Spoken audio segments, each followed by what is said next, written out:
Hi കൂട്ടുകാരെ, ഇന്ന് പൊതിച്ചോറല്ല, അതിന് പകരം ഒരു ചക്കപ്പുട്ടാണ്. നല്ല വരിക്കച്ചക്കയാണ്, തേൻ വരിക്കയാണ്. നല്ല പഴുത്ത ചുവന്ന് പഴുത്ത ചക്കയെ നമ്മളൊന്ന് കണ്ടിച്ച് അതിൻ്റെ ചുളയെടുക്കാൻ വേണ്ടി അതെല്ലാം ഒന്ന് കണ്ടിക്കുക. അതിൻ്റെ കൂഞ്ഞ് കട്ട് ചെയ്തിട്ട് അതിൻ്റെ ചുള കുറച്ചെടുക്കാൻ വേണ്ടിയാണ്.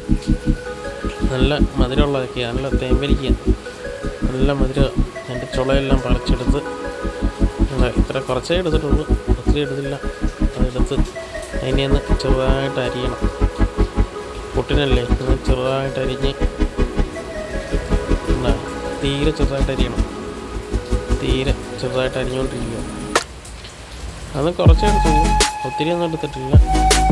അങ്ങനെ അത് അരിഞ്ഞ് ഇതിൻ്റെ കൂട്ടത്തിൽ കുറച്ച് തേങ്ങയോടെ തിരുമ്മിയിട്ടാൽ നല്ലതാണ്. തേങ്ങയോ ഏലക്കപ്പൊടിയോ എന്തുകൊണ്ട് ഇട്ടാൽ ഇതിന് ചേരുവായിട്ട് എന്ത് ഇട്ടാലും നല്ല ടേസ്റ്റാണ്. തേങ്ങ നല്ല ടേസ്റ്റാണ്.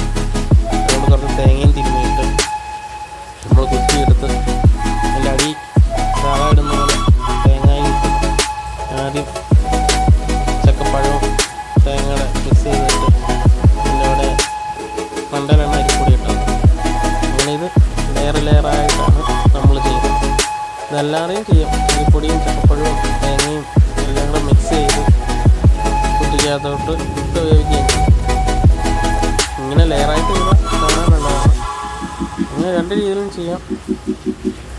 ഇങ്ങനെ 2-3 ലെയറായിട്ടിട്ട് നമ്മളതെടുത്ത് അടുപ്പത്തോട്ട് വെക്കുക. ആവി വരുമ്പോഴത്തേനും നമുക്കത് വെന്ത് കിട്ടും.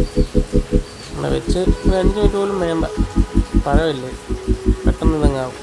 അതുകൊണ്ട് 5 മിനിറ്റ് വേണ്ട, പെട്ടെന്ന് വെന്ത് കിട്ടും.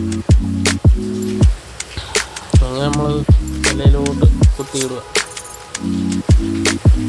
മേളത്തെ ലെയറിൽ ഇച്ചിരി അരിപ്പൊടി കുറവായിരുന്നു, അതുകൊണ്ട് കുത്തിയിട്ടപ്പോൾ മണ്ടയായിരുന്നു. കാണാൻ നല്ല സൂപ്പറാണ്. ഇത് കഴിക്കാനും നല്ലതാണ്. ഇത് തന്നെ വേണമെങ്കിലും ഇളക്കി കഴിക്കാം. നല്ല വെച്ച് പഞ്ചസാര ഇട്ട് കഴിഞ്ഞാൽ നല്ല ടേസ്റ്റാണ്. അതായത് ഇന്നത്തെ വീഡിയോ ചക്കപ്പുട്ടാണ്.